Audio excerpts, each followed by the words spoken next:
Alright guys, that is my dipper that I brewed on the American Homebrew National virtual Big Brew Day.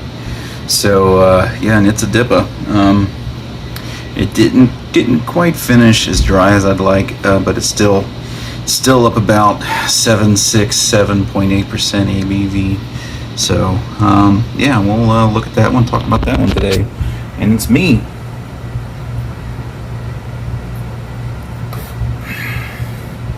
Definitely tastes like a double IPA. We'll get into kind of the smells and taste of it. So here in just a few minutes. Yeah, so it's Tuesday night, means tomorrow's Homebrew Wednesday. Our Wednesday on a short week. I thought it was Monday all day. It felt like a Monday today. But anyway, guys, let's go.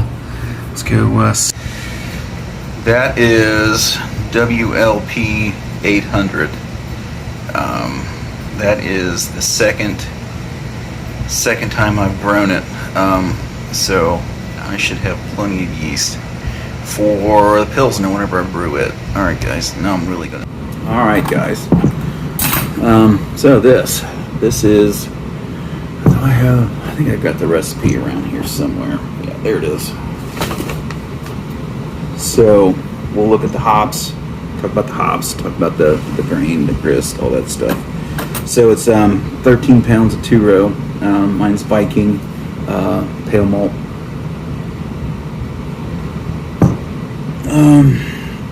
So that's just over 78% of the grist. Then it's a pound 2 ounces of flake dough, so it's about 15.8% of the grist. So then it's a pound of copper malt, which is equivalent to a 30 SRM. So that's the color. And that's the remainder, about 6% of the grist for my system. So hops, pretty simple. This is an ounce, 1.08 ounces of Galena at 60. Then there's Galaxy, another 1.08 ounces of Galaxy and Mosaic at 15.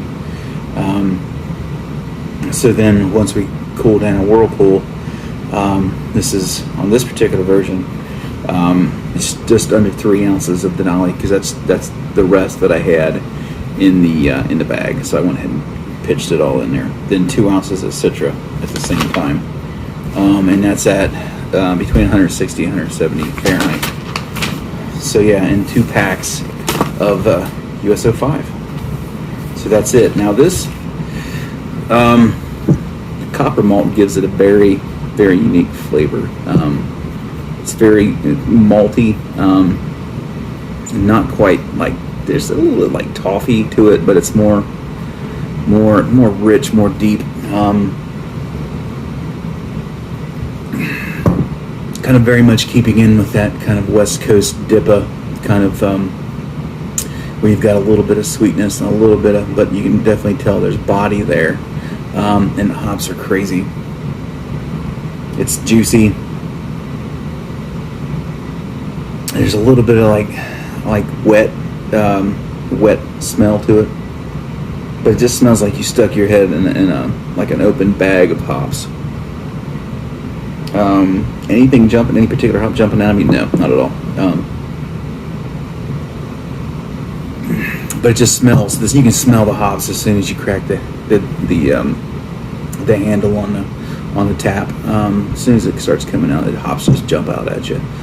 So it's pretty much cleared out. There might be a little bit of stuff still floating around in there, but yeah, it's pretty good. It's really pretty good. Yeah, I'm not complaining. I like it. It's not going to be a sit down and have several of these a night beer.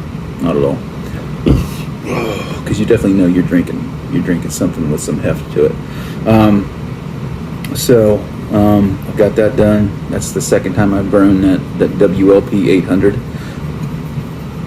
So now, see, that's been spinning up now, this time for 2 days. So tomorrow night I might go ahead and put that in the fridge for a few days, decant it, just put that in a mason jar and let it hang out for when I need it. So then once I need it, I've got 1 can of the can starter, so I've got that, and I'll just go ahead and whip that up again, make it good and hungry. And I'm doing this 'cause I haven't quite figured out. I know the recipe for the Pilsner. I'm just trying to figure out if I want to do a 10-gallon batch. I'm thinking about going ahead and doing a 10-gallon batch. Why not? I don't know. That's why I'm building yeast. I'll have plenty of it by the time that rolls around. I've got 2 fermenters, so I'm more than capable of doing it. I have one sitting there ready, so by the time the first keg's done, it's there, it's ready to go. So that's what I'm thinking about. I just don't know if I'm going to do it. Do a 10-gallon batch or just continue doing 5-gallon batches. So yeah, I've got some good news. I'm moving on to the finals of the SJ Pour. SJ says I finished second, but I actually tied for third. So I'm either second or third. It doesn't matter. The important thing is I'm moving on. So I've got that. I've got my beer sitting on tap over here. I think I'm being overcritical, but I don't know. I'm not quite as happy with this rendition, with this rev, with this particular rebrew. As far as it may be exactly the same, may not be any issue. Just me being a douche. So yeah, I've got all that done. And speaking of SJ Pour, right now I get on YouTube. If I do a search for SJ Pour Challenge, I have the only video of reviews out there. That's it. Me. I haven't found any. This is an online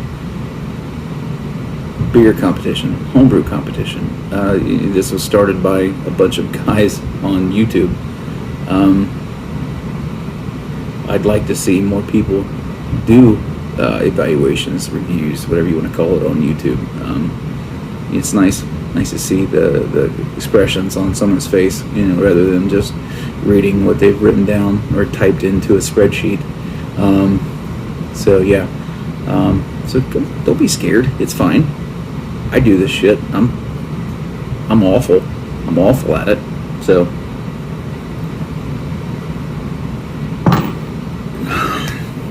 I've been doing this stuff for 5+ years now. YouTube stuff. I don't have that many subscribers. I'm not in it for subscribers. So I don't really subscribe to a lot of people. It's because I've got 3 kids, and I've got dad stuff, and I've got other stuff to get done. So I don't have a whole lot of time to devote to watching videos. So, but anyway, I get off my soapbox. That's it for me, guys. So next week will probably be pretty boring, so I don't have anything going on. So anyway, guys, all right, that's it for me. See you guys next week. All right, cheers.